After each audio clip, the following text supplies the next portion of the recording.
Yeah,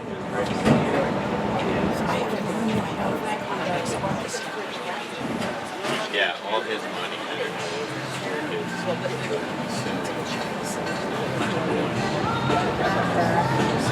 Pittsburgh.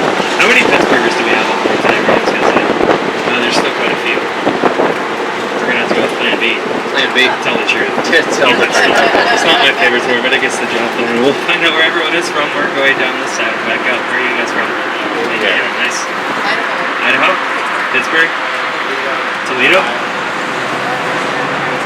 Northwest Territories, Canada. International cruise. Good. Awesome. I'm from Ontario. From Pittsburgh? Moved to Pittsburgh? You say Cleveland? From DC? In the back? Erie? England. Excellent. Another long distance travel. Alright. Pittsburgh? Florida? Florida? Alright. Here? Florida? California? Pittsburgh? Here? Anyways, awesome. What are we doing for us two on board today? I don't know who came the furthest, that wasn't too good a job. Right-hand side is PNC First Side Center. It's one of the new green buildings we've added here into downtown Pittsburgh. It's very environmentally friendly, made out of recycled materials. The giant windows allow 90% of the interior to receive natural sunlight.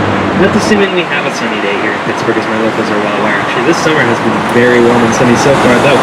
But when you add a green building to Pittsburgh, such as that one, you are also required to add a park or a public area for everyone to enjoy, which will be coming up on the right-hand side. It's home to over 100 different types of trees and shrubberies. The benches are all engraved with famous quotes, and in the corner there's a statue of two frogs learning how to ride a unicycle that came from the ranch collection. More importantly, this entire area is a Pokemon gym, so you'll see a bunch of people out there with their phones all throughout the weekend as well.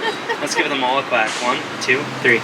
Clap, clap, clap. On top of that building is a radio tower standing over 100 feet tall. It flashes Pittsburgh in Morse code every single night with green lights, and it has been doing that since the 1930s. Back then, our pollution clouds were so thick from the steel mills that airplanes could not see the city of Pittsburgh when they were flying over. Had to look for the largest aerial beacon in the world at that point on the top of that building just to find out where our city center was to avoid all of the buildings. But on the right-hand side, this is the grand building I was talking about. Just past that, our city-county building, home to the mayor's office.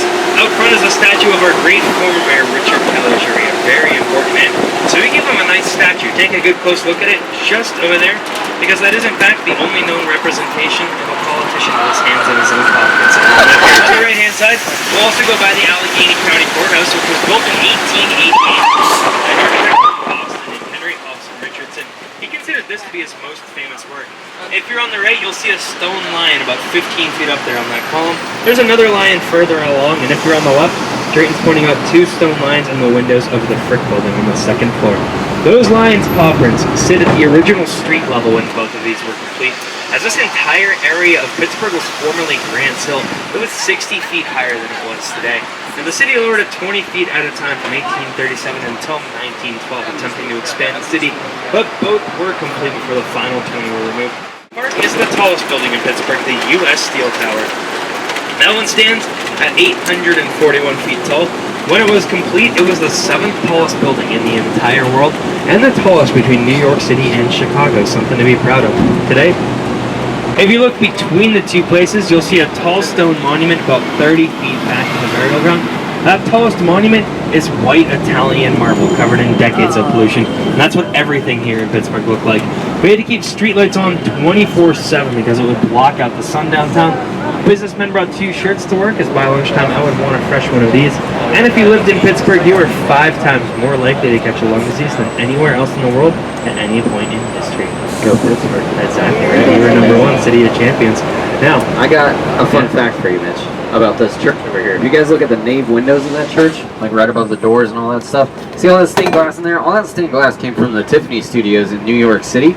And when they were installed in the 1900s, each of those windows cost around $3,000 to install.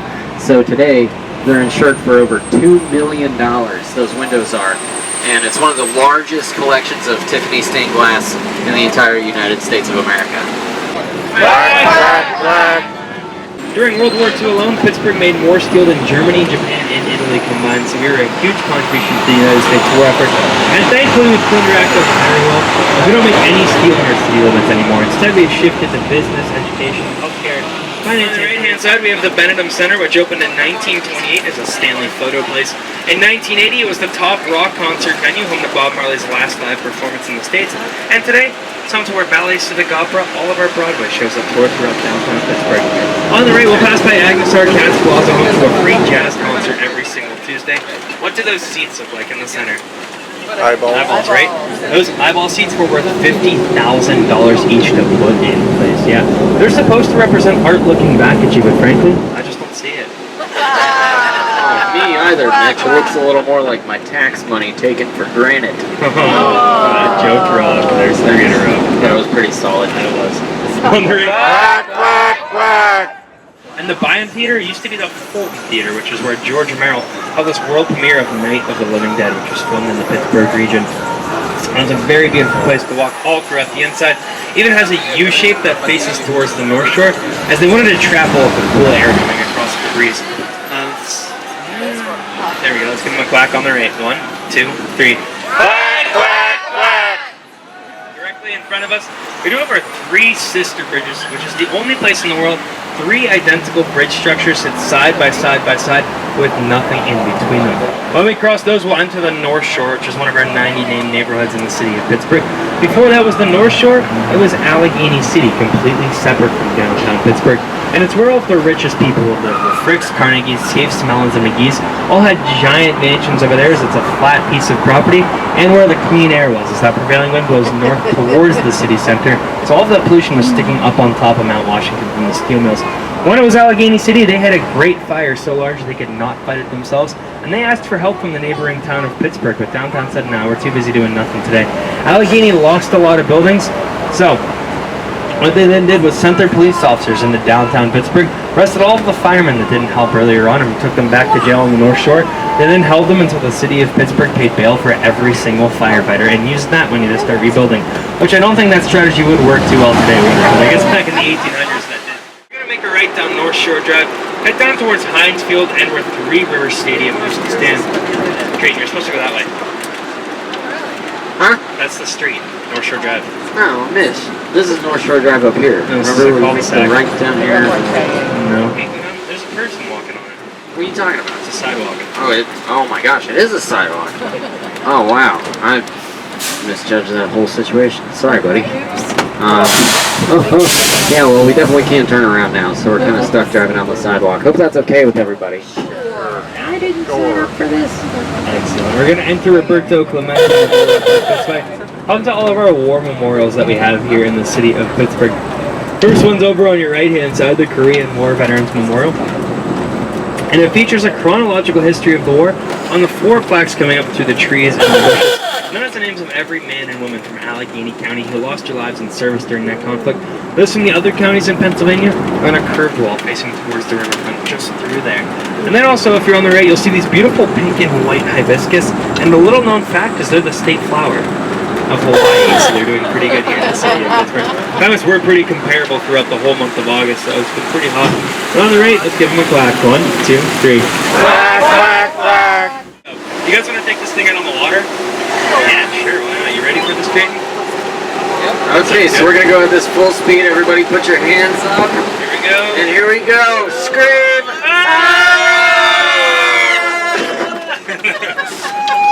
I'm kidding. Yeah, they're definitely not going to do it at that fast. Radio is on. Right. Spinny thing is on. Yeah. Plugs in. Plugs in. Propellers engaged. Really?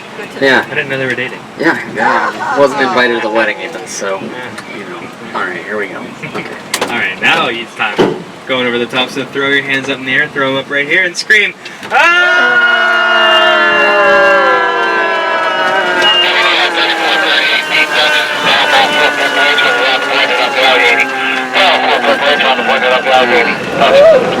Wow, look at that, it floats. Of course it floats. That's great. I mean, of course, it floats. We do that the whole time. Speaking of which, could you guys in the center aisle do me a favor and put your feet over those holes, please? No, I'm kidding. I put duct tape on them this morning. Oh, no, that joke didn't stick. Sorry. Thought I was on a roll there, but maybe I'll just adhere to the script from here on out. Cool. On the other hand, Mitch tape jokes, they do kind of keep us together, you know? Alright, very good.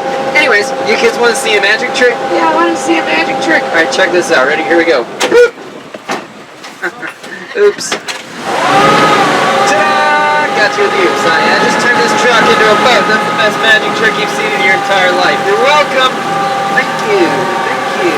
Thank you. I'll be here all week. Probably all summer. More than likely the rest of my life. Okay, great. Anyways. It's like break time, bud. You're sitting on right now was built back in 1945. Oh, wow! That's a comforting piece of information that we withheld from you until after we got you out on the water. Very good. So, while the duck boat that you're sitting on was built in 1945, production of these things began back in 1942.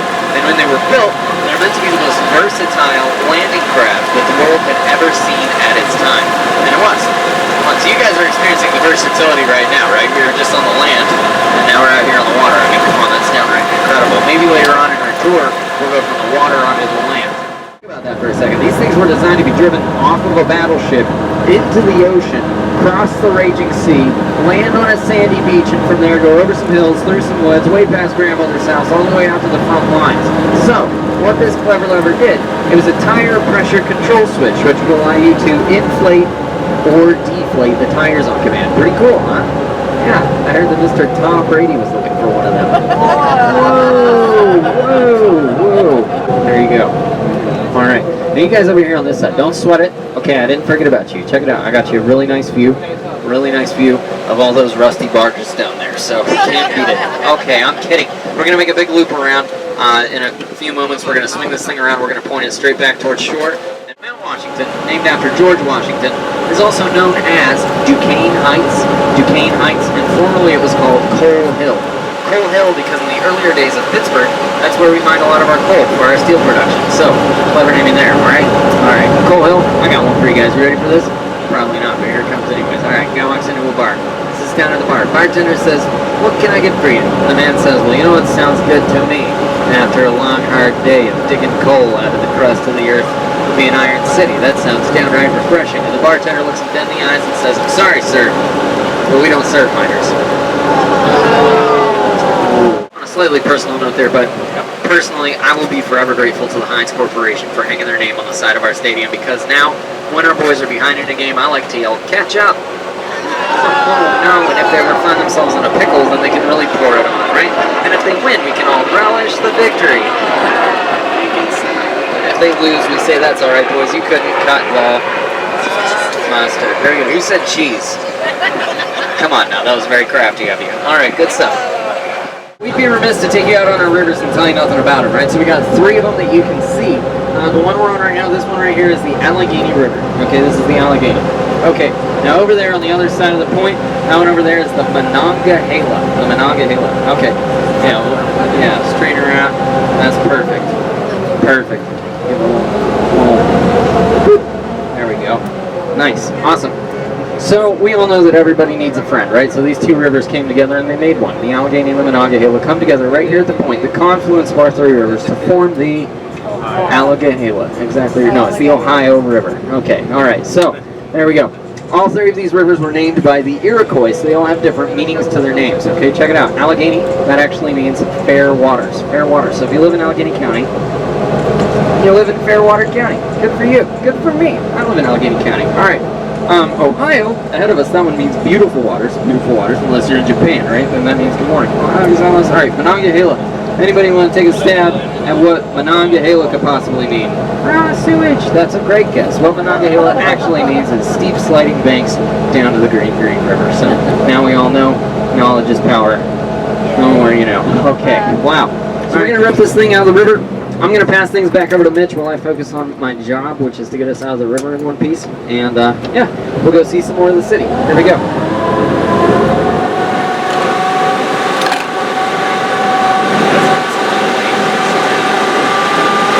Alright, we need everyone's help to get this thing out of the water. And we used the same technique as the soldiers did back in World War II. So it's working great. We're really lined up the steel ramp right in front of us here, so we do need to lean forward on our seats, get all the way towards the front of the boat, lean forward as far as you can. The wheels are going to hit right about here. here and say, I think I can, I think I can, I think I can, I can. Nice, it's like 1:15 now, we're getting better today. There you go. On the left-hand side, we'll pass by some more memorials. We have the Law Enforcement Officers Memorial just off to your left. We have the bronze canine statue that they added last season to honor Rocco, who we lost in the city of Pittsburgh. And then down on the left, we'll also go by the World War II Memorial, which is made entirely out of steel and glass to honor Pittsburgh's contributions to that war. Just behind that, Stage 8, which is one of our performing venues in the city of Pittsburgh. Drive back down, you can see the Ducky incline that's over on Mount Washington. That particular incline opened back in 1877, cost the company almost all of their money to build it. They were assuming that our steelworkers were going to ride it up and down to and from work and home. We'll have a tour, but you'll be both to. They assumed that our steelworkers were going to want to ride it up and down to and from work and home. So they were charging 3 cents for a one-way trip or 5 cents for a round-trip ticket. Not too bad of a price. Our steelworkers did not want to spend any of that hard-earned cash, so they continued to hike that hillside every morning and evening. It took about 1,400 steps on each of the 40 sets of staircases. That was a big problem for the incline, as no one was riding it and they were losing money fast. With their last couple of dollars, there's evidence that the incline hired people to dress up as ghosts and haunt the staircases at night, try and scare some of the steelworkers into the incline. But that did actually work out for them pretty well, as the majority made the switch, at least for the nighttime journey. Let's give them a clack. 1, 2, 3. Quack, quack, quack! And if you look off to the right, I can point out some of the skyscrapers in downtown that will pass by. PPG Place, the Glass Castle, and 5th Avenue Place, the one with the giant pole going straight out of the top into the center of our city's skyline. We'll talk about that pole later on. You also see the U.S. Steel Tower with the UPMC logo. And then on the right, 1984, entering the title of the prettiest building in the world by the Architecture Foundation. It's covered with over 1 million square feet of their trademark reflective glass, and its design comes from several different buildings here in the city of Pittsburgh. There are 231 glass points on top of the 6 that represent the steeple of the church just 1 block further down. The tallest building looks like the Cathedral of Learning in Oakland, and the shorter one's the Allegheny County Courthouse. The center of PPG Place is home to a nice water fountain that's turned on all summer long. Lights up at night, and does anyone know it's here in the winter time? Right, the ice skating rink. It's much larger than Rockefeller Centers in New York City. It goes around the tall stone monument, which they decorate up as a Christmas tree. Play some music as well, so it's an excellent place to hang out all throughout the holiday seasons. They even set up a nice holiday village just through Market Square here on the left-hand side. Market Square is a nice open plaza area that's home to a farmer's market on Thursdays. On Sundays, they do free yoga in the morning for everyone in the city of Pittsburgh, home to many of our famous restaurants from the region as well. And then, they also set up a winter garden right inside one PPG Place. On the left-hand side of the boat, though, in about 10 seconds, you'll get a look at the prettiest view in all of downtown Pittsburgh. So take a look on this side in 5, 4, 3, 2, 1. There it is. You guys on the purple dock, though. And if you missed it, want a quick encore presentation, it's on the right-hand side. Selfie.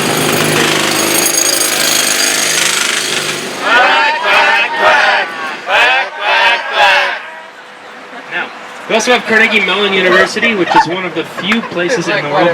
Yeah, you can get a doctorate in robotics. And you can also major in bagpipe playing over at CMU, as the founder, Andrew Carnegie, came over from Scotland, wrote that right into the rules. They're the first place in the world where you can get a 4-year degree in that. Then we have the University of Pittsburgh, which got its start in 1787 as a one-room log cabin classroom just to the left up on Smithfield Street. Enter back into Station Square, which used to be run by the Pittsburgh and Lake Erie Railroad Company. The Grand Concourse restaurant was formerly the train terminal and the offices. And on the left, the Freight House shop was a warehouse storing the goods. Let's give them a clack. 1, 2, 3. Quack, quack, quack! If you go inside there today, you'll find many cool stores, including ours, Just Ducky Tours. We're on Molly's Trolleys up to Oaken and the Heinz factories. And finally, if you're starving like me and Captain Drayton, you get 15% off at the Hard Rock Cafe. We are pulling back into our parking spot, which does mean our tour has come to an end. But was it all those clacked up to be? Did you guys have fun today? Excellent. Love to hear it. Thanks so much for joining me and Captain Drayton. Hope you guys had a great time and enjoy the rest of your afternoon in the city of Pittsburgh. It's a beautiful day today. Just please stay seated until both myself and the captain have made it back to lower the stairs, and then you wonderful people can de-duck. You know, it's the last one. Let's get one more clap for everyone waiting in line. 1, 2, 3.